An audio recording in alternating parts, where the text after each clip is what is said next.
Hi there, welcome to my latest video. This video is about this chap. He's a Hog Island cross BCI. Hog Island is a small island off California, and they've got a native breed of dwarf boa, which is a much lighter coloration with faded patterns, speckling and a fair amount of salmon blushing on it. Lovely temperaments, and they're known to change colour into the evening and through the night. You'll see a distinct colour change, and they're one of the few snakes actually known to do that. The father was the Hog Island, the mother was a BCI. As there's 10 subspecies, I'm not entirely sure what one she was, but going by his size, there was a fair chance she was one of the smaller localities. This little chap's only been with me a little while, about 6 to 8 weeks. He came to me from someone that wasn't treating him particularly well. He had a fairly significant, I'm not sure if it will show up on the camera, scar there. He's still missing the pigment there. Hopefully that will heal up fairly soon. And they kept him on a very fine sand, which affected his shedding. So he's had a few good sheds with me now, and he's back to normal. He's looking absolutely stunning. Lovely little chap. People often ask me about the best beginner snake, and it's very difficult to actually put your finger on which one would be best. People want different things from their animals, but in my opinion, a dwarf boa cannot be beaten.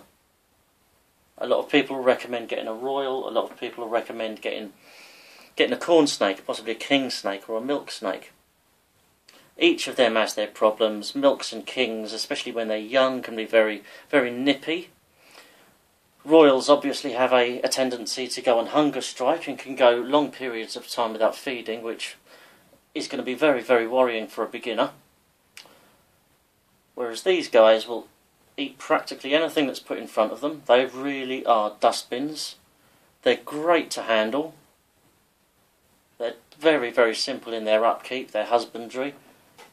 Temperatures aren't excessive, so they're very easy to to get everything just spot on. You can get these guys thriving very easily, and they very, very rarely don't want to come out to be held. They're a lovely species of snake, and I particularly like the BCI crosses when they've got a dwarf mix in it. I really like the cruel clays. I really like the Hog Islands. Obviously, if you can get them crossed with a pure red tail, you're going to end up with a truly stunning animal.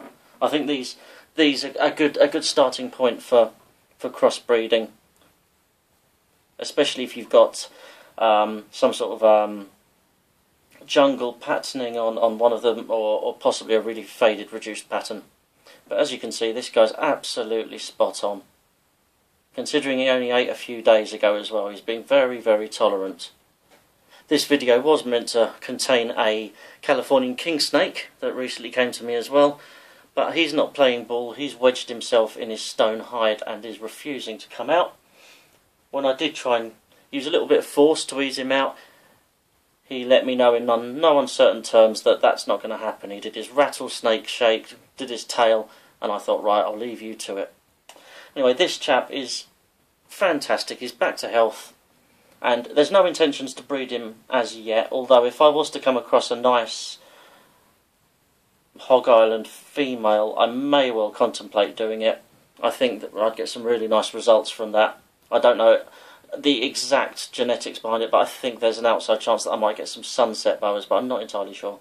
But they're an absolute joy to hold. Like I said, they eat everything in sight. They're an ambush predator in the wild. They're nocturnal, although you do get a lot of boas that are very, very comfortable to be active during the day. They're not easily scared. So, like I said before, if you're a beginner and you're wanting advice on the best snake, keep an eye out for one of these. You won't be disappointed. Anyway, thank you very much for watching the video. See you next time.